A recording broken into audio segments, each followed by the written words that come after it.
జగన్మోహన్ రెడ్డి గారికి 2.0 అంటే ఏంటో తెలీదా? లేదంటే ఆయన మాట్లాడే విధానంలో మార్పా అనేది అర్థం కాలేదు గానీ, ఆయన ఈ మధ్యన అధికారులకు వార్నింగ్ ఇస్తున్నారు. అంటే నిన్న అది వల్లభనేని వంశీ గారితో మాట్లాడినటువంటి విషయాల్లో మనం ఒకటి చూసుకుంటే, ములాఖతులో మిలాఖత్ అయ్యి వచ్చిన తర్వాత మరి ఆయనకి ఏం మాట్లాడుతున్నారో ఏంటో తెలియట్లేదు పాపం. ఒకసారి ఆయన మాట్లాడినటువంటి మాటలు చాలా పెద్ద వార్నింగ్ ఇచ్చారు. ఒకసారి వినిపిస్తా. రేపొద్దున మళ్ళీ మా అధికారం వస్తుంది. వచ్చినప్పుడు అన్యాయం చేసిన వీళ్ళందరినీ, అధికారులందరినీ, అన్యాయం చేసిన ఈ నాయకులందరినీ కూడా పట్టణంలో తీసి నిలబెడతామని చెప్పి కూడా ఈ సందర్భంగా తెలియజేస్తా ఉన్నాం. ఎవరిని వదిలిపెట్టేది ఉండదు. బా!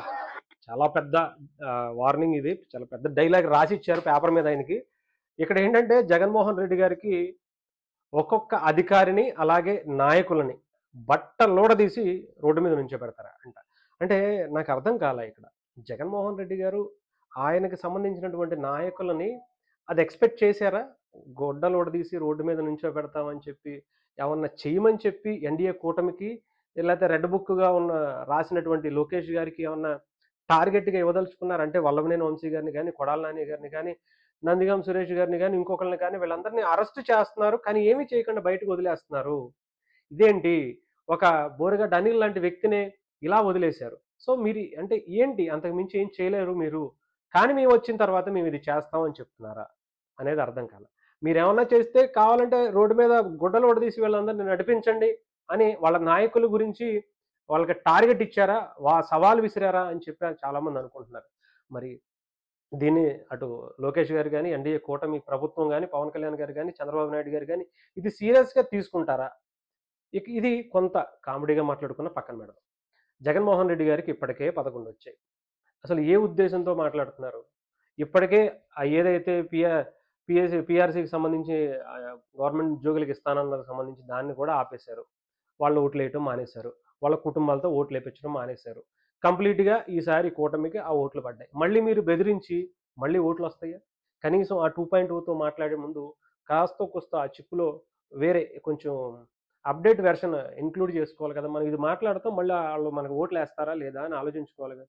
ఇకపోతే 11 స్థానాలకు మీరు పడిపోయిన మీరు, మీ నాయకుల్లో ఒక్కొక్కళ్ళని కోల్పోతున్న మీరు, మీ నంబర్ 1లు, నంబర్ 2లు బయటికి వెళ్ళిపోతుంటే, మీ కుటుంబ సభ్యులే మిమ్మల్ని బయటికి ఏ ఇలాంటి వ్యక్తితో ఉండకూడదు అని చెప్పి బయటకొచ్చేస్తుంటే, ఇంక ఏ రకంగా మీకు అవకాశాలు కనిపిస్తున్నాయి? ఇంకా ఏదో ఒక రకంగా నిన్నెళ్లారు. ఆ ములాఖత్‌లో మిలాఖత్ అయ్యి ఆయనతో మాట్లాడారు. ఆయనకి ఒక మంచి భరోసా ఇచ్చారు. అభినందించారు. నాకులాగా నువ్వు కూడా జైలుకొచ్చావని చెప్పి శభాష్ అని వెన్నుతట్టారు బానే ఉంది. కానీ ఈ టార్గెట్‌లు ఇవ్వటం ఏంటి సార్? వాళ్ళకి అంటే కూటమి ప్రభుత్వంలో లేనటువంటి ఆలోచనలు మీరు కొత్తగా తెప్పిస్తున్నారా? ఏదైతే గుడ్డలూడదీసి మిమ్మల్ని నుంచోబెట్టాలి, మీ నాయకులను నుంచోబెట్టాలని ఏమన్నా కోరికగా ఉందా? అలా చేస్తేనే బావుంటుంది అని చెప్పేసి ఏమన్నా కోరుకుంటున్నారా? దానికి జగన్మోహన్ రెడ్డి గారు ఒక టార్గెట్ అంటే వీళ్ళని ఒక రెచ్చగొట్టే ప్రయత్నం చేస్తున్నారా కూటమి ప్రభుత్వాన్ని? లేదంటే లేపు కొడాలి నానినో, లేదంటే వల్లభనేని వంశీనో, లేదంటే పెద్ది నాని గారినో వీళ్ళందరిని ఏమన్నా అరెస్ట్ చేసినప్పుడు ఇలాంటివి చేసి గాని మీరు చెయ్యొద్దు.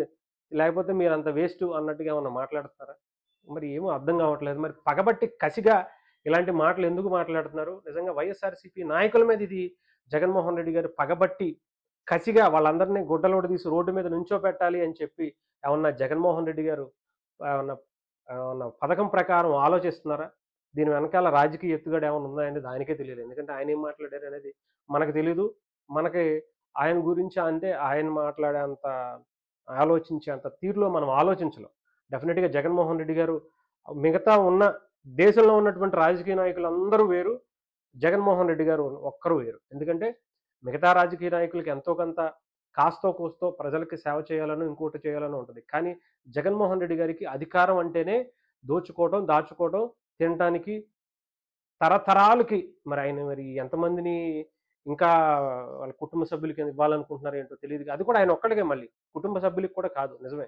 పిల్లలకి ఇస్తారో లేదో కూడా తెలీదు గానీ, చెల్లిని, తల్లిని పక్కన దోసేసినటువంటి వ్యక్తి మరి పిల్లలకి ఎలా ఇస్తారనుకోవాలి గానీ సో, జగన్మోహన్ రెడ్డి గారికి ఆయన మరి ఏం చేసుకుంటారో మరి ఏమన్నా ఒక డబ్బులతో మొత్తం అంతా కరిగిపించేసి ఏమన్నా మరి ఒక బెడ్ లాంటిది తయారు చేసి దాని మీద పడుకొని, దాని మీదే ఉండి ఏమన్నా కట్టుకుంటారో ఏంటో తెలియట్లేదు గానీ, ప్యాలెస్‌లు అటు బెంగుళూరు కావచ్చు, ఏ ప్యాలెస్ చూసినా అన్ని ప్యాలెస్లే. ఇలాంటి జగన్మోహన్ రెడ్డి గారికి మరి వైఎస్ఆర్సీపీ నాయకుల మీద ఇంత కక్ష ఏంటి? ఇదే ఇది ఒక టైప్ ఆఫ్ శాడిజమా అని చెప్పి చాలామంది అనుకుంటున్నారు. అంటే ఆయన అనుభవించినటువంటి అన్నిటిని కూడా వీళ్ళు కూడా అనుభవించాలి. జగన్మోహన్ రెడ్డి గారు ఏదైతే జైలు జీవితం గడిపారో వైఎస్ఆర్సీపీ నాయకులు కూడా గడపాలి. లేదా మర్డర్‌లు, మానభంగాలు గావచ్చు, ఇంకొకటి గావచ్చు, ఏదైతే ఎలిజిబిలిటీ ఉండాలో వైఎస్ఆర్సీపీకి అయన్నీ కూడా వీళ్ళందరూ చేస్తేనే ఎలిజిబిలిటీ అని జగన్మోహన్ రెడ్డి అనుకుంటున్నారా? ఏంటనేది ఎవరికీ అర్థం కాని పరిస్థితి. మొత్తానికి నిన్న వైఎస్ఆర్సీపీ నాయకుల్ని ఉలిక్కి పడేలా చేశారు జగన్మోహన్ రెడ్డి గారు. ఆయన మాట్లాడిన మాటల తీరుతో చాలామంది భయంలోకి వెళ్ళిపోతున్నటువంటి పరిస్థితి. ఈయన మాటలు ఇని ఇంకా 5 ఏళ్ళు ఉంది. ఇంకా 4.5 ఏళ్ళు దగ్గర దగ్గర ఉంది. ఈలోపు ఈ కూటమికి సంబంధించినటువంటి రెడ్ బుక్ ఆయన రెడ్ బుక్‌లో ఇది కూడా రాసుకుంటే మన పరిస్థితి ఏంటి అని చెప్పి ఓ పక్కన వల్లభనేని వంశీ గారు, అటు కొడాల నాని గారు, అంబటి రాంబాబు గారు వీళ్ళందరూ కూడా భయపడుకుంటూ పోయాడు. ఏం చేయాలో అర్థం కావట్లే. ఈయనతో ఇలాంటి మాటలు ఆపించాలనే ప్రయత్నం చేసినా ఆయన వినట్లేదట. ఆళ్ళని రెచ్చగొడితేనే మనల్ని తీసుకెళ్ళి ఇంకా లోపలేస్తారు. దాని ద్వారా మనకి సింపతి వస్తదనే ఆలోచన ఏమన్నా చేస్తున్నారా ఏంటనేది తెలియట్లే. ఇక్కడ సింపతి కన్నా ముందు వాళ్ళ పరువు పోద్దండి. దయచేసి కనీసం ఆలోచించుకోండి అని చెప్పి వైఎస్ఆర్‌సీపీ నాయకులు కూడా జగన్మోహన్ రెడ్డి గారికి ఒక వినతి పత్రం కూడా నిన్నే ఇచ్చే ప్రయత్నం చేశారట. ఆయన అవసరం లేదు, అవసరం లేదు. ముందు మీరు ఎలిజిబిలిటీ అవ్వండి వైఎస్ఆర్‌సీపీలో జాయిన్ అయినందుకు. నాతో పాటు సమౌజ్జీలుగా మీరు కూడా ఉండాలి అంటే మీరు కూడా 16 నెలలు మినిమమ్ జైల్లోకి వెళ్ళి ఉండాల్సినటువంటి పరిస్థితి. ఇలా ఎన్ని కేసులైనా ఉండాలి. ఇన్ని మర్డర్‌లకి సంబంధించినటువంటి ఇదైనా ఉండాలి అని చెప్పి వాళ్ళందరికి కూడా ఒక అల్టిమేటమ్ ఇచ్చినట్టుగా కూడా తెలుస్తుంది. మరి ఏం చేస్తారు ఏంటనేది చూడాల్సినటువంటి పరిస్థితి.